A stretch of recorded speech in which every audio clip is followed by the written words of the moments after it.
Political science की सभी students को एक बार फिर से Guru Nanak girls PG college परिवार की तरफ से नमस्कार और तुम सबका स्वागत है।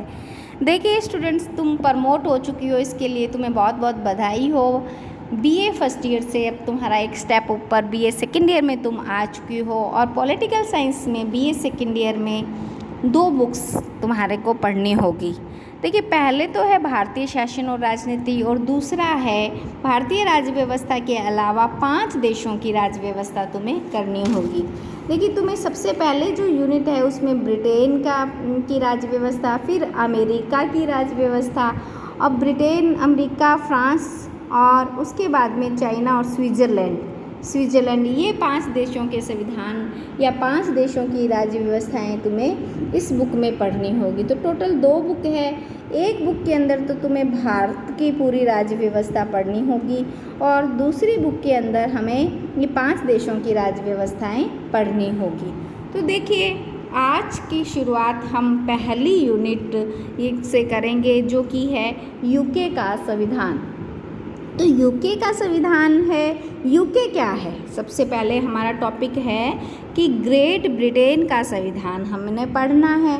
तो यू का अर्थ क्या है? यू का अर्थ होता है यूनाइटेड। यू का अर्थ है यूनाइटेड यानी कि संयुक्त। तो तुम्हें समझ लेना है, यूनाइटेड का अर्थ होता है संयुक्त। तो क्या क्या चीज़ें संयुक्त हुई या यूनाइटेड में क्या क्या समावेश है? तो इंग्लैंड जो है, इंग्लैंड के अंदर वेल्स मिला था 1535 में। उसके बाद में इंग्लैंड में वेल्स मिलने के बाद में 1707 में स्कॉटलैंड भी इंग्लैंड में मिल गया था और इस प्रकार से इंग्लैंड, वेल्स, स्कॉटलैंड ये तीनों मिलकर ग्रेट ब्रिटेन बने थे। तो यूनाइटेड किस किस का हो गया? 3 का। उसके थोड़े समय बाद में 1921 में उत्तरी आयरलैंड जो है वो भी इंग्लैंड में मिल गया था और इससे ये यूनाइटेड हो गया और यूनाइटेड किंगडम कहलाया था। तो इस प्रकार हमने केवल अभी इसका नाम का अर्थ देखा है। ये जो यूनाइटेड किंगडम है इसके संविधान के बारे में हम पढ़ेंगे। देखिए, सबसे पहली और अच्छी बात ये है कि जो ब्रिटेन है वह सबसे पुराना लोकतंत्र है। ब्रिटेन का लोकतंत्र सबसे पुराना लोकतंत्र है और लोकतंत्र का जनक यदि कोई देश बोला जाता है तो वो ब्रिटेन है। प्रोफेसर मुनरो ने कहा कि ब्रिटेन की संसद सभी संसदों की जननी है और ब्रिटेन का संविधान विश्व में सभी संविधानों का जनक है। तो देखिए, ब्रिटेन के बारे में बात ये आती है कि जो ब्रिटेन में सबसे ज़्यादा लोकतंत्र प्रचलित है और सबसे पुराना लोकतंत्र है। तो लोकतंत्र का जनक कौन है? ब्रिटेन। उसके अलावा मुनरो की ये कोटेशन हमें याद रखनी है। मुनरो ने कहा, ब्रिटेन की संसद विश्व के सभी संसदों की जननी है और ब्रिटेन का जो संविधान है विश्व के सभी संविधानों का जनक है।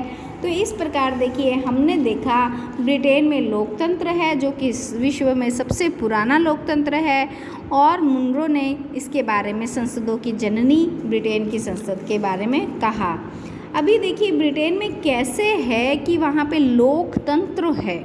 लोकतंत्र के लिए लोकतंत्र लाने के लिए वहाँ पे बहुत सारी क्रांतियाँ हुई। लोकतंत्र यानी कि जहाँ पे लोगों को अधिकार मिले हों, लोगों के पास स्वतंत्रता हो और लोगों के पास में स्वायत्तता हो, तो वहाँ लोगों के पास में है, ना कि राजा के पास में। देखिए, पहले तो ऐसा ही था कि वहाँ पे राजा के पास में समस्त पावर थी, लेकिन धीरे धीरे बहुत सारी क्रांतियाँ हुई जिसके कारण ये रिजल्ट आया कि लोकतंत्र वहाँ पे उत्पन्न हो गया और